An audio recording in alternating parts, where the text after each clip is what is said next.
Yo, what's going on, everybody? My name is Retros, and welcome to a tier list. This time on new games I played in 2020. Now, by new games, I mean games that I haven't replayed. So nothing like Kirby Star Allies, no Legend of Zelda Breath of the Wild, no Mega Man X games, nothing like that.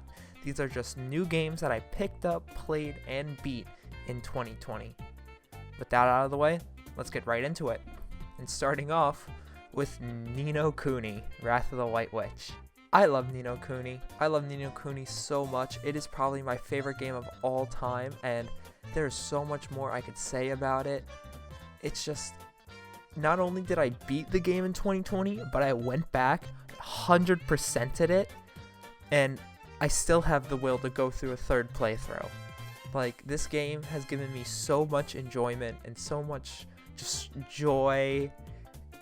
I love it. I love it to death, and I can't say enough about it. So that's why it's S tier. Next up, we have Legend of Zelda: The Wind Waker. This is the Wii U version, so a lot of quality of life stuff from the original, obviously.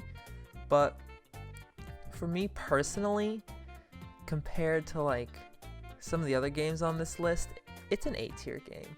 I had a fun time with it.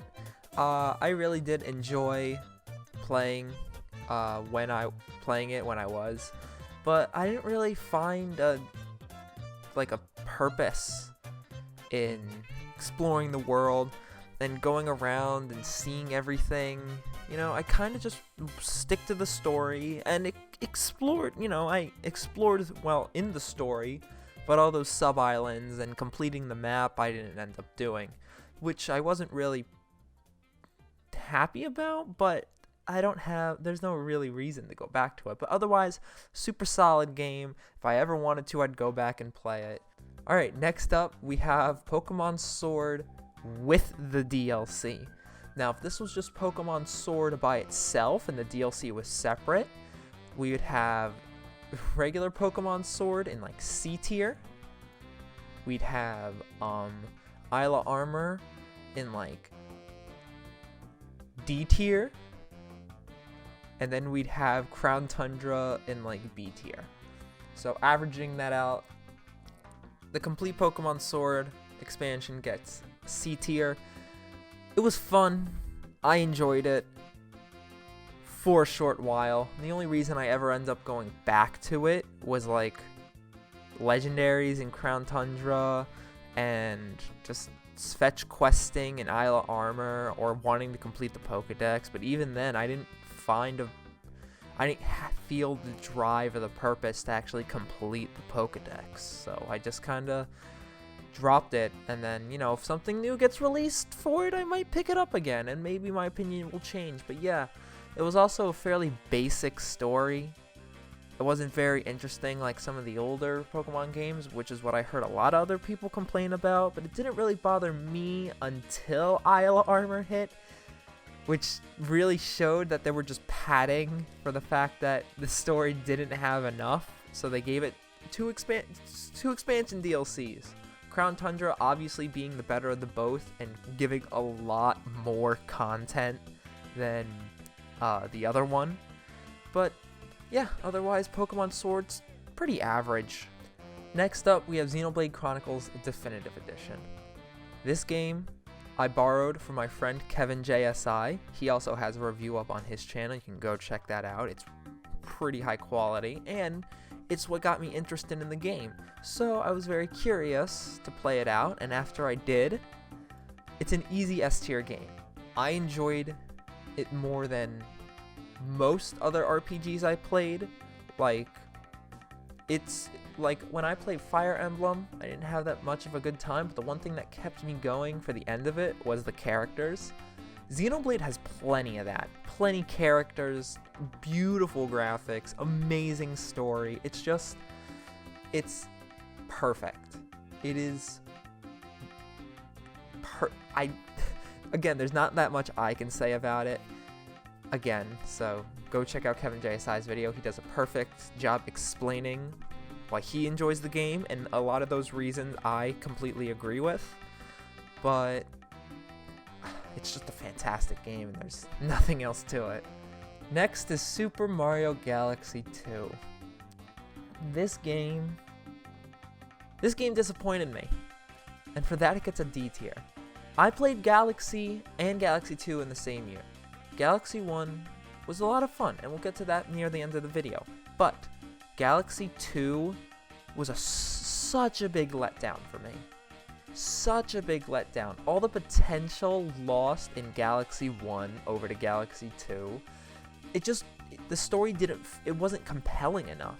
The story didn't feel like it was important, and it just kind of took a backseat to the gameplay, which was kind of the reverse in Galaxy, where the story was a big part of, what made the gameplay so much fun. Really, Galaxy 2 is just the same gameplay, but like nothing special is added. For those who haven't played the game, spoiler warning, 3, 2, 1, go. Rosalina shows up for 5 minutes at the end. That's it. That's all you get of her. She shows up for like 5 minutes at the end, and then that's it. Game over. But it's like, really? You give a Galaxy game without like the other main Galaxy character? Come on. But that's why it's a D tier. It's just such a big letdown. Really, I was super excited to play the game, and it just crushed my hopes. Next up, we have Bayonetta. I'm replaying it right now on the Wii U to see if there's anything different, but for this, I originally played it on the PS3, and the PS3 version was pretty good. It wasn't horrible. There was definitely a couple issues I had with it, like the camera and the voice acting can be really weird at sometimes. And it might have just been my TV or the game, something, but I don't know. It just kind of was like funky. And the music, however, perfect. The music, easy, like a triple S tier. Bayonetta music is so unbelievably good. But yeah, just the one thing that really killed it for me was the story was a tad bit confusing, and the camera really messed up the platforming sections, which makes it very difficult in a beat 'em up when you need to platform and you need that depth perception in order to like not die 15 times on one jump, but that's besides the point. Otherwise, Bayonetta, average game, average beat 'em up. Next up, we got Legend of Zelda Skyward Sword. Unpopular opinion from many people I talk to, but I think Skyward Sword is S tier. This game, oh my gosh, the emotional connection alone with this game is fantastic. The story, oh my god. I played this game again with Kevin JSI, and we both enjoyed this game so much. Obviously, the motion controls, tiny bit of an issue, but honestly, we didn't find that much of a problem with them. That's also because combat, we just shook our hands around like literally nothing and ended up killing things. The story. I can't. Really, the one thing that carried Skyward Sword so much for me was the story. I enjoyed the story so much, and especially with the even the high quality graphics for the Wii, and the music, because Zelda games always have good music. It's just a perfect S tier game. And in this Zelda game, I felt the want to go exploring and do side quests and all that stuff. So, yep, that's why Skyward Sword gets put in S tier. Next up, we have Kirby and the Rainbow Curse. I love Kirby. Kirby's a great game. I love Kirby so much. But Rainbow Curse is not that fun. It's very boring. It's a very short game. It's only took me about like 7 or 8 hours to beat. And it's just the same thing every single time.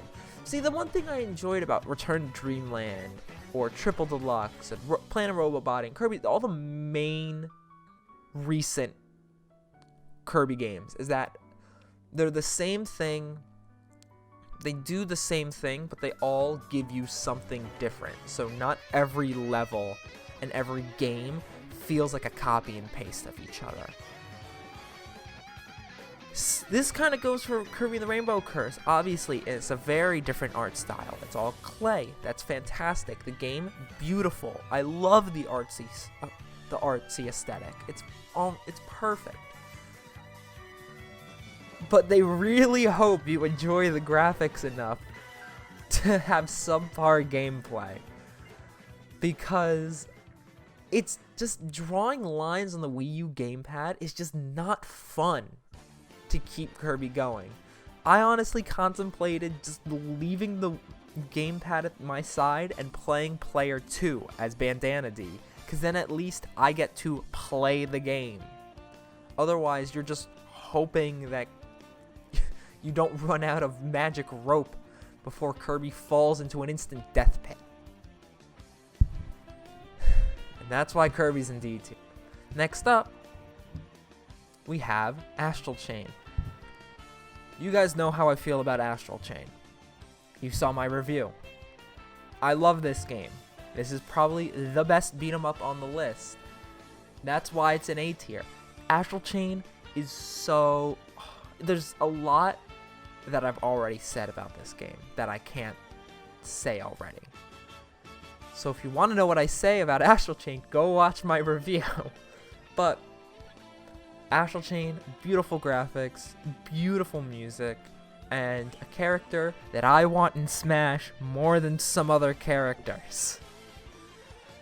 So, still praying for Akira to get into Smash.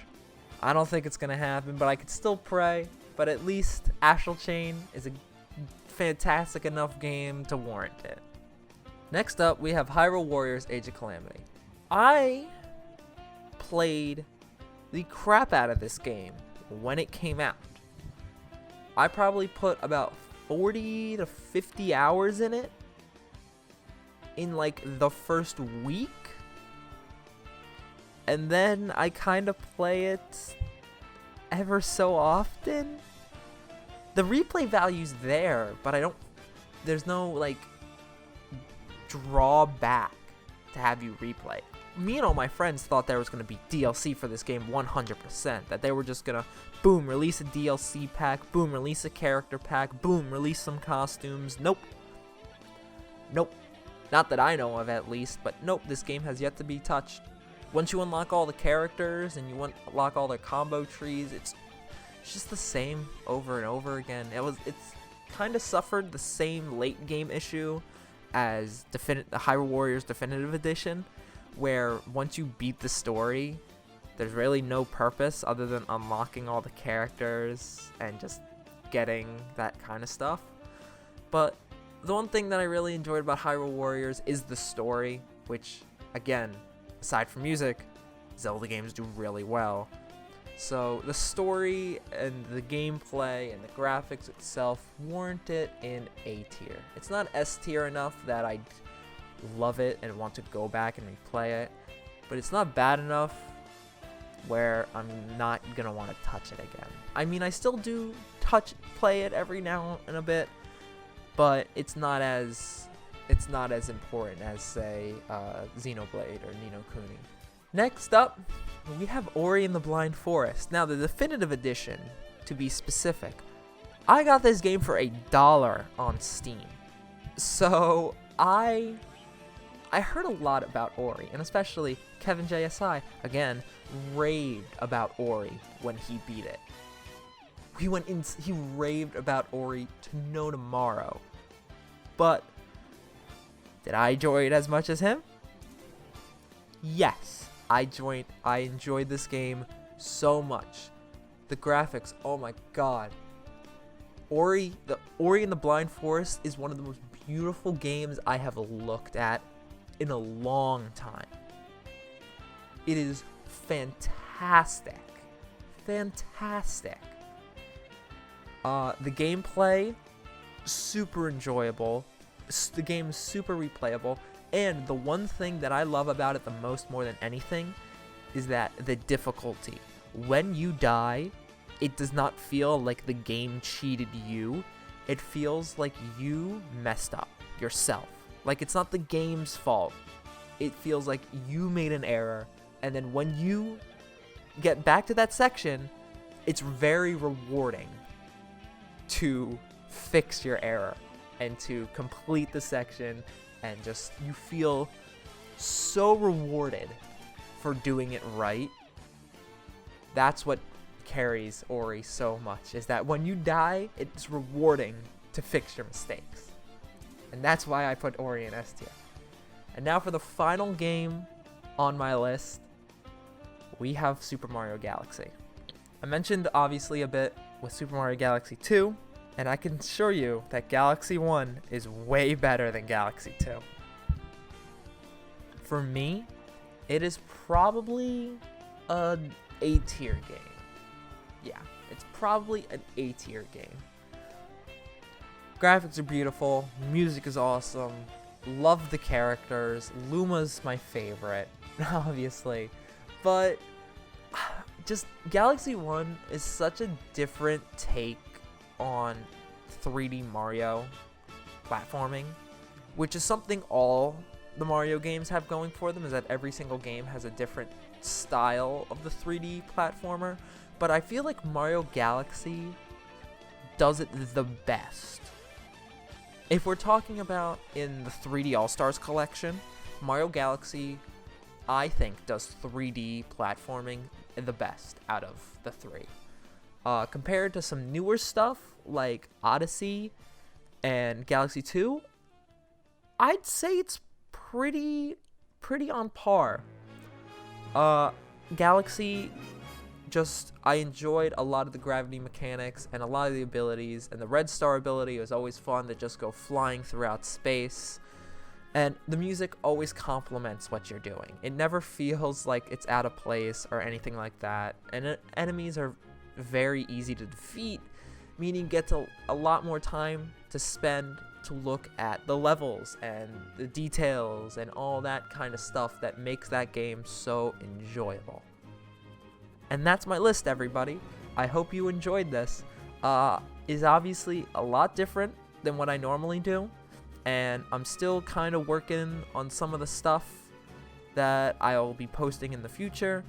But if you guys have any ideas for what you want to see from me, please comment in the comment section down below. And while you're out there, maybe subscribe. Who knows? Maybe subscribe. I'm releasing a lot more content. A lot more content than normal. So if you want to subscribe and get to see, more stuff from me, that'd be awesome. So yeah, that's really it. Have a great day, everyone.